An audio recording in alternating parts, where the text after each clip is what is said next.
Good morning friends. आज का session में आप लोग का स्वागत है। आज हम लोग Mumbai central division western railway का CNW technician 3 departmental question paper solve करेंगे, जो कि 25 अप्रैल 2024 को ये एग्ज़ाम कंडक्ट हुआ था। तो चलिए फ्रेंड्स, आप लोग भी रेडी हो जाइए, डायरेक्ट क्वेश्चन में चलते हैं, देखते हैं आप लोग के लिए क्या सब क्वेश्चन है।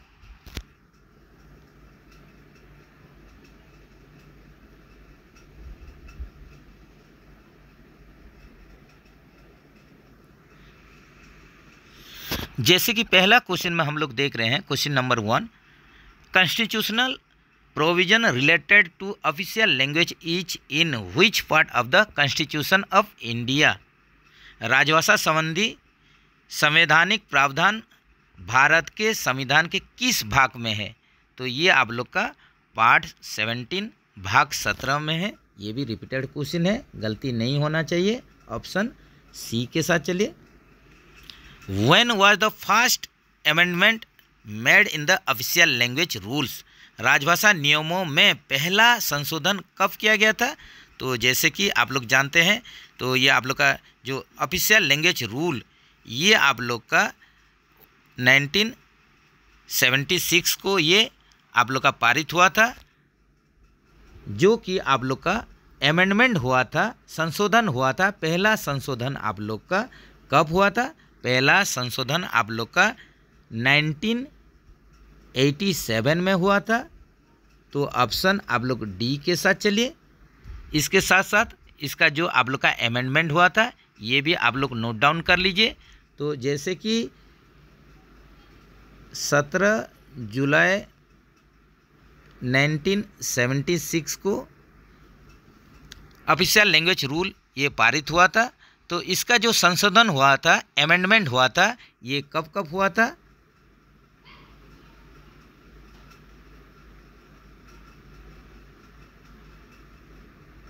तो ये पहले हुआ था आप लोग का 1987 को, उसके बाद 2007 को, फिर आप लोग का 2011 को ये संशोधन हुआ था। तो ये भी एक्स्ट्रा डाटा आप लोग याद रखिए।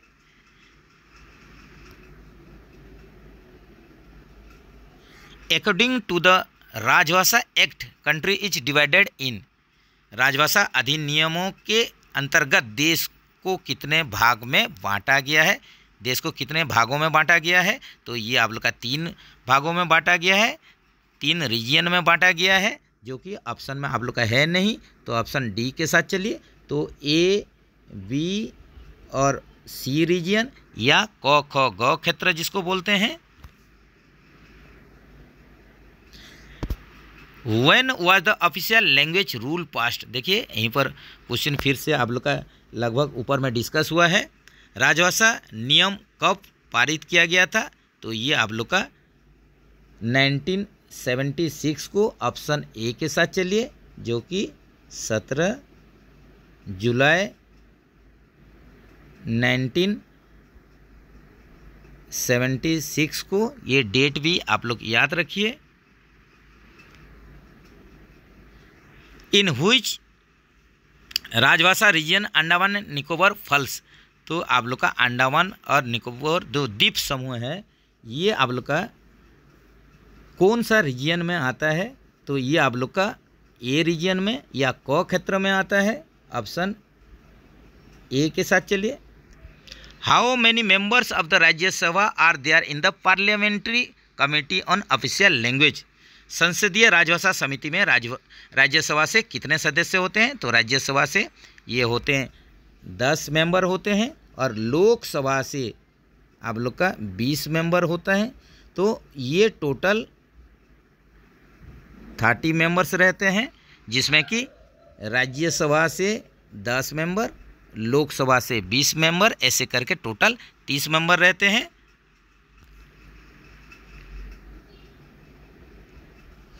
How many articles are there for the purpose of official language in part 17 of the Constitution of India? Bharat के संविधान के भाग 17 में राजभाषा के प्रयोजन के लिए कितने अनुच्छेद हैं? तो इसमें टोटल आप लोग का जो पार्ट 17 में कितना आर्टिकल है, अनुच्छेद है? तो ये आप लोग का 9 के संख्या में आप लोग का अनुच्छेद है, जो कि 343 आर्टिकल 343 से 351 है। 9 article.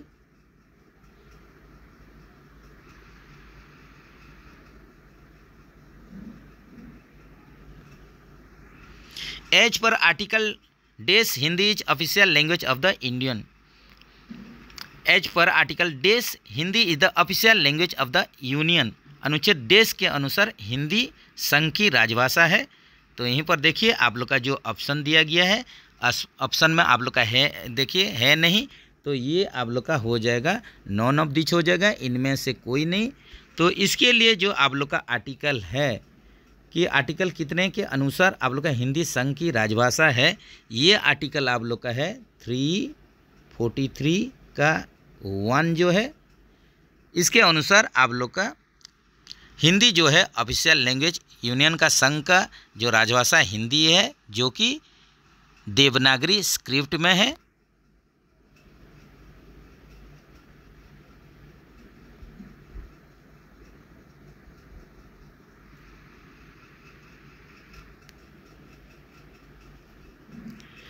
Uttar Pradesh is under this region as per Rajbhasha act. Uttar Pradesh राजभाषा के डेस क्षेत्र के अंतर्गत आता है। तो यूपी जो होता है आप लोग का ए रीजन में आता है, को क्षेत्र में आता है। ऑप्शन ए के साथ चलिए। Which is the script of the राजभाषा। राजभाषा की लिपि क्या है, स्क्रिप्ट क्या है? देवनागरी लिपि है। ऑप्शन डी के साथ चलिए। Date of effect of discipline and appeal rule. अनुशासन एवं अपील नियम कब से प्रभावी हुआ था? तो इसका आप लोग का सही आंसर हो जाएगा 1 अक्टूबर 1968 को DNDA रूल आया था, डिसिप्लिन एंड अपील रूल, अनुशासन एवं अपील नियम।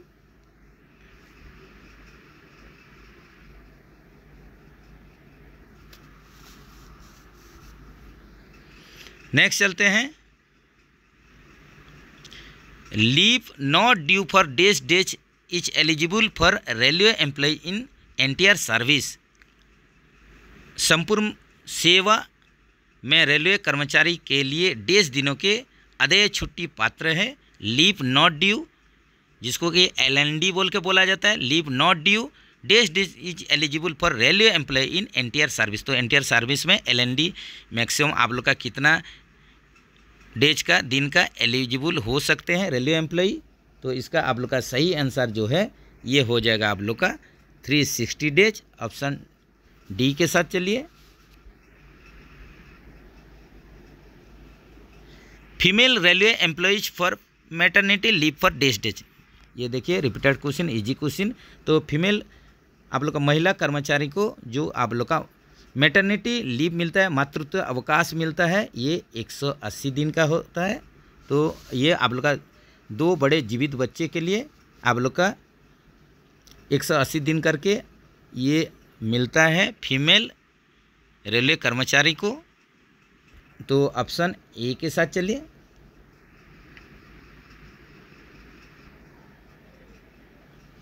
Including dependents, how many members to be include in privilege pass. आश्रितों के शामिल अधिकतम कितने सदस्यों के लिए सुविधा पास जारी किया जा सकता है? तो यहीं पर आप लोग के लिए क्वेश्चन है कि इंक्लूडिंग डिपेंडेंट्स, डिपेंडेंट को इंक्लूड करके टोटल कितने मेंबर प्रिविलेज पास में ये आप लोग का इंक्लूड हो सकते हैं, टोटल मेंबर कितना हो सकते हैं? तो ये हो जाएगा डिपेंडेंट को मिला के आप लोग का टोटल जो मेंबर हो जाएंगे प्रिविलेज पास में, ये 5 के संख्या में होंगे। ऑप्शन डी के साथ चलिए।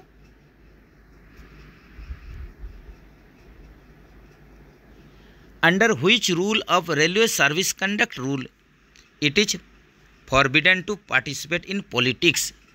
तो आप लोग का यूनियन पॉलिटिक्स इस सब में शामिल नहीं हो सकते हैं। इसके लिए आप लोग का RSR railway service conduct rule 1966 के अनुसार किस नियम में ये बताया गया है कि आप लोग एज ए रेलवे एम्प्लॉय कोई भी यूनियन आप लोग का और पॉलिटिक्स में इस सब में आप लोग भाग नहीं ले सकते हैं। तो इसका जो नियम है ये हो जाएगा आप लोग का सही आंसर, रूल 5 हो जाएगा। तो आप लोग पॉलिटिक्स में भाग नहीं ले सकते हैं, इसके लिए बहुत टर्म कंडीशन है जो कि रूल 5 इसके लिए रेस्ट्रिक्ट करता है, मना करता है।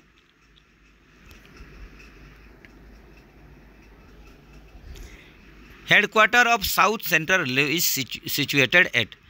तो यहीं पर देखिए हेडक्वार्टर पूछ रहा है साउथ सेंट्रल रेलवे का, बहुत ही इजी है आप लोग का SCR साउथ सेंट्रल रेलवे। यहीं पर सही ऑप्शन हो जाएगा Secunderabad, south central railway Secunderabad headquarter है। Headquarter of commission of railway safety. तो कमीशन ऑफ रेलवे सेफ्टी इसका हेडक्वार्टर कहाँ पर है? इसका हेडक्वार्टर है लखनऊ, यूपी में है। ऑप्शन डी के साथ चलिए। Capital of Maharashtra is. देखिए बहुत ही इजी क्वेश्चन है, गलती नहीं होना चाहिए। तो महाराष्ट्र का कैपिटल यहीं पर पूछा है, क्या हो जाएगा? तो इसका सही आंसर आप लोग दीजिए। कैपिटल ऑफ महाराष्ट्र क्या होगा? ये आप ही लोग के लिए क्वेश्चन है।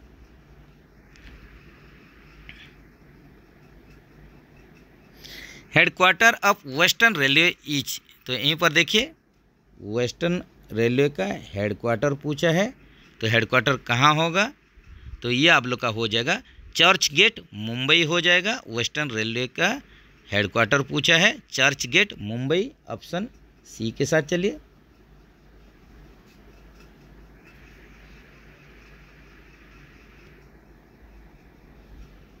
Validity of half set PTO is days month.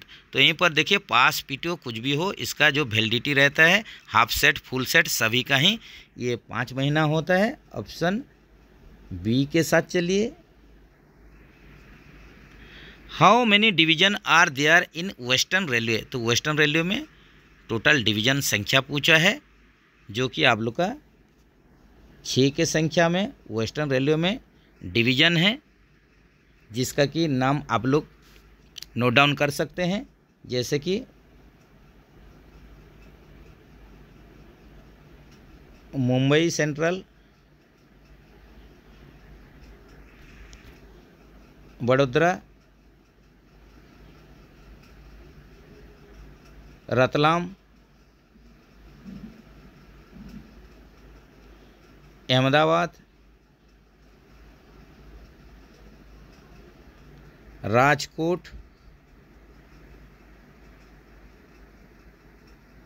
और भावनगर। मुंबई सेंट्रल, बड़ोदरा या बड़ौदा, रतलाम, अहमदाबाद, राजकोट और भावनगर, ये 6 डिवीज़न वेस्टर्न रेलवे में है। इसको याद रखिए।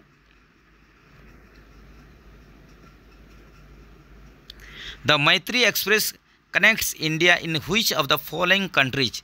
तो मैत्री एक्सप्रेस कौन सा देश के बीच में चलता है, यहीं पर क्वेश्चन है। मैत्री एक्सप्रेस भारत को निम्नलिखित कौन सा देश के साथ जोड़ती है?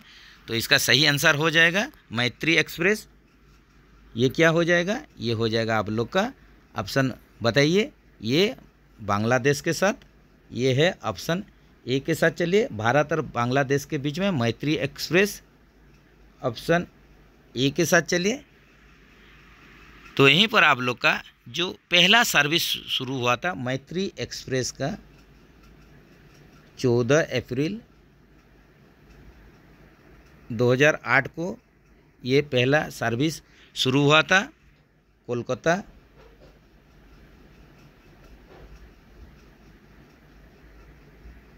और ढाका के बीच में।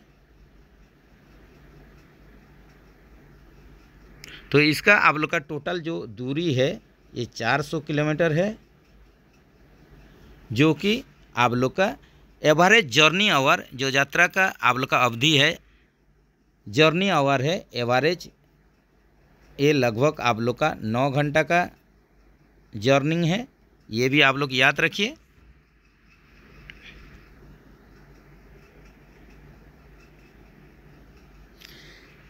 चलिए फ्रेंड्स, कुछ मैथ का क्वेश्चन है, इसको आप लोग सॉल्व करने का कोशिश कीजिए।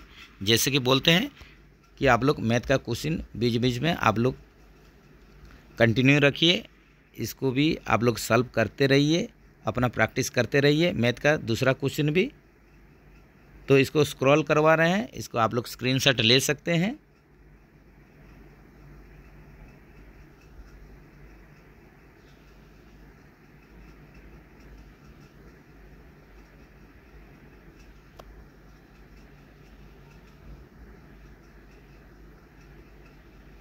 और एक बार इसको स्क्रॉल करवा दे रहे हैं फ्रेंड्स।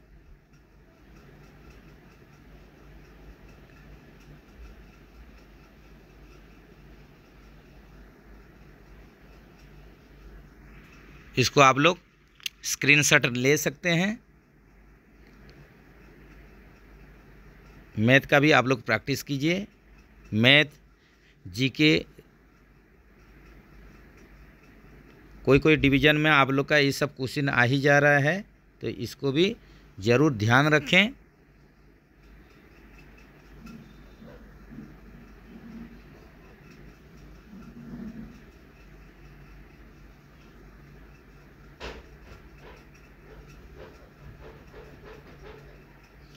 नेक्स्ट चलते हैं फ्रेंड्स, क्वेश्चन नंबर 33 से देखते हैं। ERT periodicity, epoch periodicity of ERT dash years. यहीं पर आप लोग का जो ERT एक्सीडेंट रिलीफ ट्रेन का पीओच पीरियोडिसिटी पूछा है, पीरियडिकल ओवर हॉलिंग का पीरियोडिसिटी पूछा है, जो कि ये 4 ईयर्स होता है या 48 मंथ। इसी हिसाब से आप लोग का ERT ERME के लिए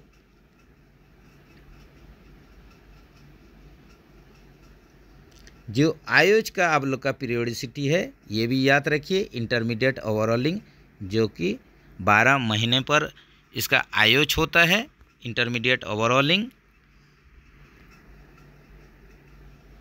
length of LHB coaches dash mm, तो यहीं पर देखिए ऑप्शन के अनुसार चलेंगे तो length over coupler CBC to CBC दिया हुआ है। यहीं पर आप लोग का 24,000 mm ये लेंथ ओवर कपलर है।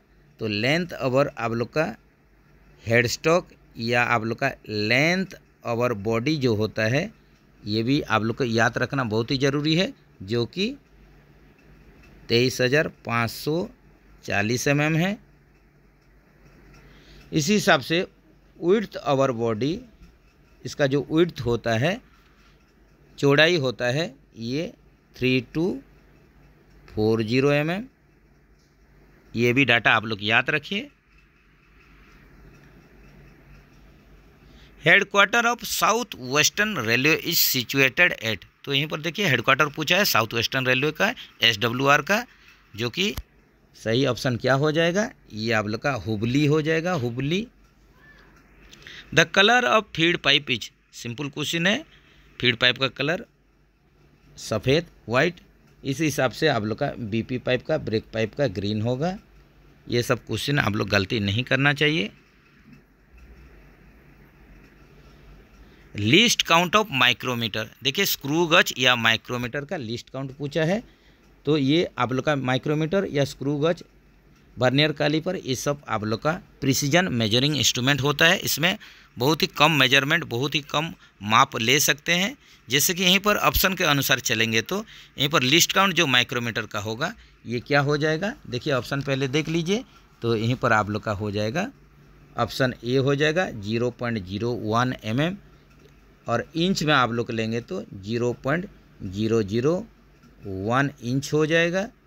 तो अलग अलग आप लोग का जो main scale division, circular scale division को लेके ही लिस्ट काउंट इसका अलग अलग निकलता है। तो इसके लिए ज़्यादा आप लोग का सोचना नहीं है, कन्फ्यूजन होना नहीं, ऑप्शन देख के ही आप लोग को आंसर निकलना है। इसी हिसाब से वर्नियर कैलिपर में आप लोग जो सिंपल वर्नियर कैलिपर रहता है, इसमें आप लोग का लिस्ट काउंट बताइए। ये आप लोग का मैट्रिक स्केल और ब्रिटिश स्केल में इंच सिस्टम में कितना होगा, ज़रूर कमेंट्स में आप लोग वर्नियर कैलिपर का लिस्ट काउंट बताइए।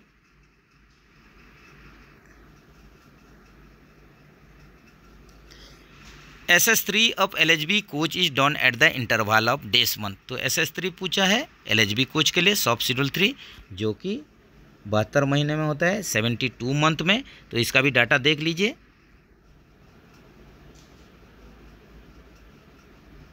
SS1 1.5 ईयर, या 18 मंथ, 6 लाख किलोमीटर, SS2 सब शेड्यूल 2 डबल कर दीजिए 3 इयर्स या 36 मंथ या 12 लाख किलोमीटर। उसी हिसाब से SS3 सब शेड्यूल 3 6 साल या 72 मंथ या 24 लाख किलोमीटर, जो भी पहले होगा। तो ये आप लोग का पूरा याद रहना चाहिए, ये डाटा आप लोग का सब शेड्यूल का।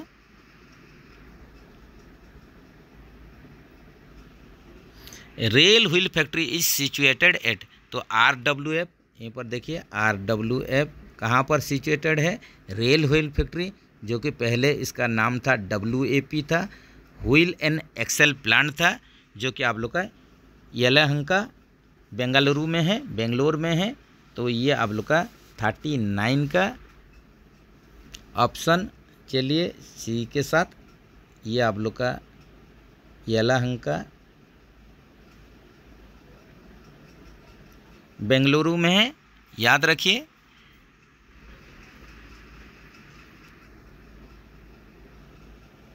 Number of brake disc on 1 axle, एक एक्सेल में आप लोग का 2 के संख्या में ब्रेक डिस्क, जो कि टोटल कोच में 8 के संख्या में रहता है।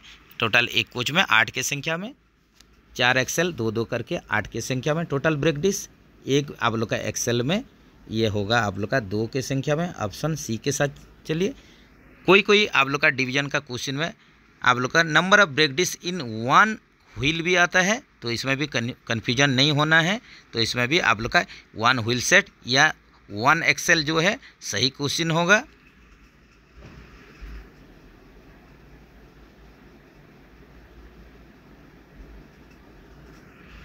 The thickness of wheel flange in LHB coach, LHB coach में यहाँ पर पूछा आप लोग का थिकनेस पूछा है, व्हील फ्लैंज थिकनेस, जो कि 29.4 mm, ये नया कंडीशन के लिए याद रखिए।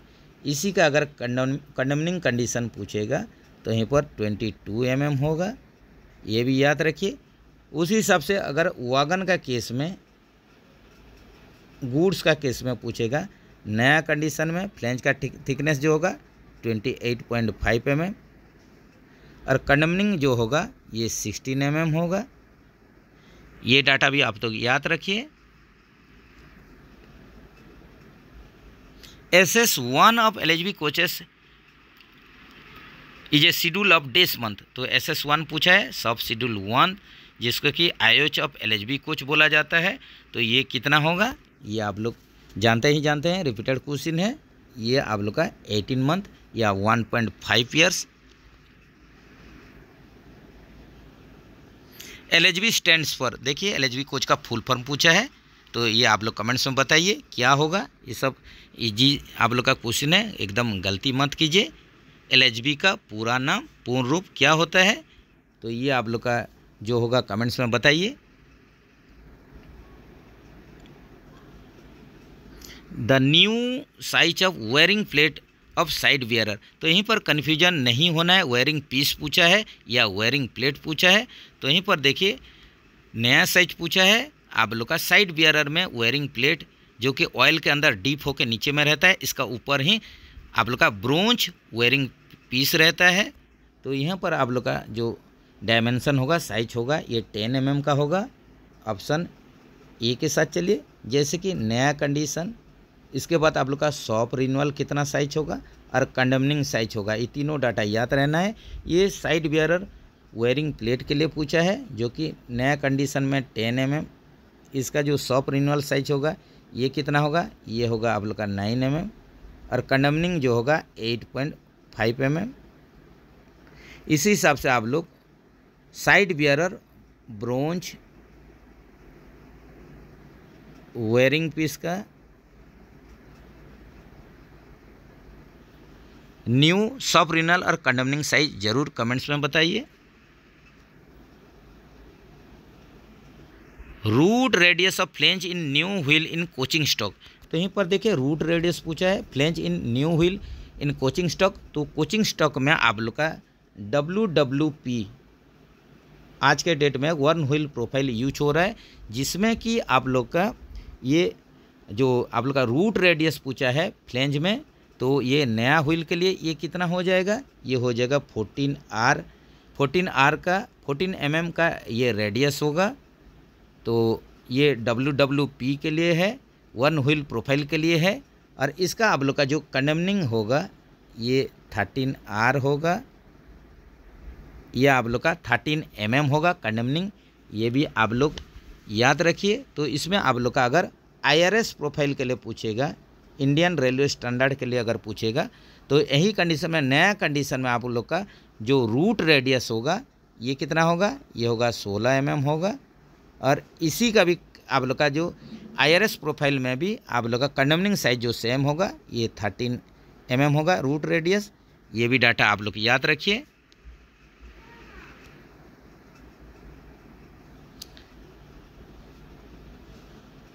The maximum axle box temperature at coach is detach and route. तो यहीं पर देखिए आप लोग का कोई भी आप लोग का रैक में कोचिंग रैक के लिए पूछा है, तो कोचिंग का केस में मैक्सिमम एक्सेल बॉक्स टेम्परेचर पूछा है कि ये टेम्परेचर अगर आप लोग को मिलता है, ये रीड करते हैं, एंड रूट में ये पाया जाता है, तो यही कंडीशन में इसको डिटैच करना पड़ता है कोच को। तो ये होगा temperature, axle box temperature for coaching case. तो ये हो जाएगा 80 डिग्री सेंटीग्रेड हो जाएगा। इसी हिसाब से अगर आप लोग का अगर वागन का केस में होगा, वागन या गुड्स का केस में ये 90 डिग्री सेंटीग्रेड होगा, तब इसको आप लोग को डिटैच करना पड़ेगा। CBC fitted on LHB coaches are of dash type. तो यहीं पर देखिए जो LHB कोच में CBC फिट होगा, ये एस टाइप का टाइट लॉक कपलर रहता है, जो कि आप लोग का BDG होता है, बैलेंस ड्राफ्ट गियर होता है। तो इसमें आप लोग का सही ऑप्शन क्या होगा, ये हो जाएगा एस टाइप का CBC फिट होता है LHB कोच में, ऑप्शन ए के साथ चलिए। Periodicity of POH of ICF mail express coaches, यहीं पर POH पूछा है ICF मेल एक्सप्रेस के लिए। तो ये कंडीशन में ये क्या होता है, ये सबसिक्वेंट होता है। हमेशा नॉर्मल अगर पूछने से आप लोग याद रखिए ये सबसिक्वेंट POH होगा, जो कि आप लोग का 18 महीना में होता है। अगर आप लोग का फास्ट अगर POH पूछेगा नया बिल्ड के लिए, फास्ट POH होगा जो कि 24 मंथ होगा। इसी हिसाब से अगर फास्ट IOH आप लोग के लिए क्वेश्चन होगा तो ये 12 मंथ होगा। ये भी ज़रूर आप लोग याद रख सकते हैं, याद रखिए इसको।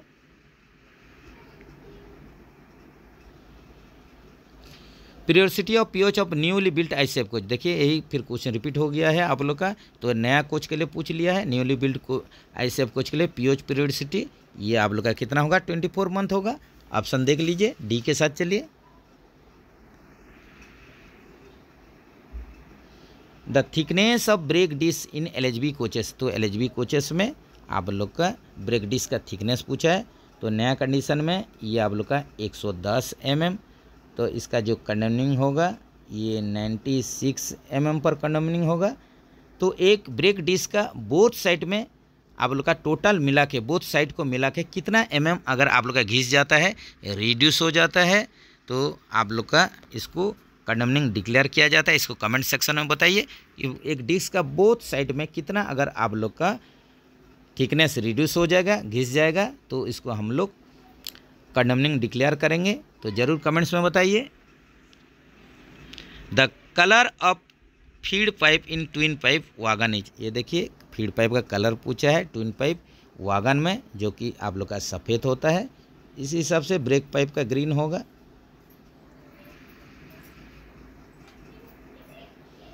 PL number the sub group to be represented by, तो PL number price list number, जो कि स्टॉक आइटम के लिए PL नंबर होता है।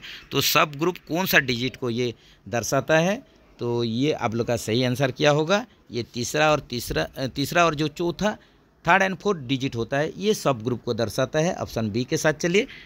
तो प्राइस लिस्ट का आप लोग का इसका भी स्पेसिफिकेशन देख लीजिए, जो कि आप लोग का मेन ग्रुप, जो कि पहला और दूसरा डिजिट दर्शाता है। सब ग्रुप यहीं पर क्वेश्चन में आया हुआ है, तीसरा एंड चौथा। आइटम का आप लोग का सीरियल नंबर एक रहता है, आइटम सीरियल नंबर, जो कि 5, 6 और 7 नंबर वाला डिजिट इसको दर्शाएगा। और आप लोग का जो चेक डिजिट होगा, 8वां वाला डिजिट जो होगा, ये चेक डिजिट होगा, तो इसको याद रखिए आप लोग।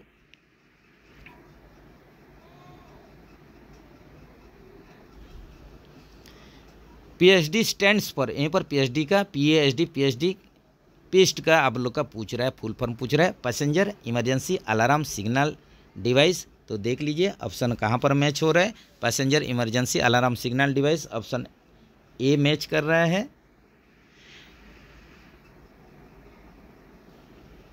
सीएमई एब्रीविएटेड फॉर, सीएमई का पूर्ण रूप क्या है, तो सीएमई का पूर्ण रूप होता है chief mechanical engineer.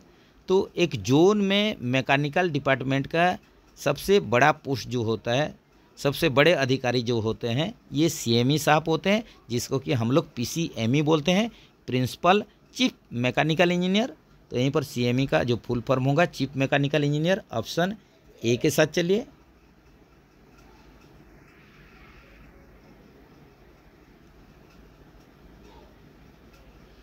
Maximum difference in wheel diameter अब same coach from one bogie to another bogie in BG ICF coach. तो यहीं पर maximum difference wheel diameter difference पूछा है, जब भी टायर टर्निंग करेंगे या व्हील चेंज करेंगे, यही कंडीशन में आप लोग को परमिसिबल व्हील डायर डिफरेंस देखना पड़ता है। तो यहीं पर same coach from one bogie to another बगी, इसका मतलब सेम कोच में पूछा है बीजी आईसेफ कोच के लिए। तो ये कितना हो जाएगा, ये हो जाएगा आप लोग का 13 mm हो जाएगा, ऑप्शन डी के साथ चलिए। तो कोच का केस में सेम एक्सेल में, सेम बोगी में और सेम कोच में या बोगी टू बोगी में डिफरेंस देख लीजिए। सेम एक्सेल में 0.5 mm, सेम बोगी में 5 mm और सेम कोच में 13 mm। तो ये डाटा आप लोग याद रख लीजिए। इसी हिसाब से कमेंट सेक्शन में वैगन के लिए जब भी आप लोग टायर टर्निंग करेंगे या व्हील चेंज करेंगे तो परमिसिबल व्हील डायर डिफरेंस कितना होना चाहिए, same axle, same bogie, same wagon में, ज़रूर कमेंट सेक्शन में बताइए। तो चलिए फ्रेंड्स, आज के लिए इतना ही। इसका सेकंड पार्ट में बाकी सब जो क्वेश्चन है उसको सॉल्व कर देंगे। तो जो क्वेश्चन आप लोग के कमेंट सेक्शन में बताया गया है उसका आंसर ज़रूर देने की कोशिश कीजिए। जैसे कि हर बार बोलते हैं, जितना वीडियो देखेंगे, जितना प्रैक्टिस करेंगे, उतना ही आप लोग के लिए अच्छा है। जो नया क्वेश्चन आप लोगों को कोई भी डिवीजन में 5 से 10 क्वेश्चन नया मिल रहा है उसको नोट डाउन कीजिए। रिपीटेड क्वेश्चन तो ऐसे ही आप लोग याद रहता ही रहता है। तो चलिए फ्रेंड्स, फिर मिलेंगे इसका दूसरा पार्ट लेके। आप लोग के पास भी कोई डिवीजन का पेपर है तो ज़रूर सेंड करें, उसका भी आप लोग को सॉल्व करके उसका वीडियो अपलोड कर दिया जाएगा। तो मिलते हैं नेक्स्ट वीडियो में। जय हिंद दोस्तों, जय जगन्नाथ दोस्तों।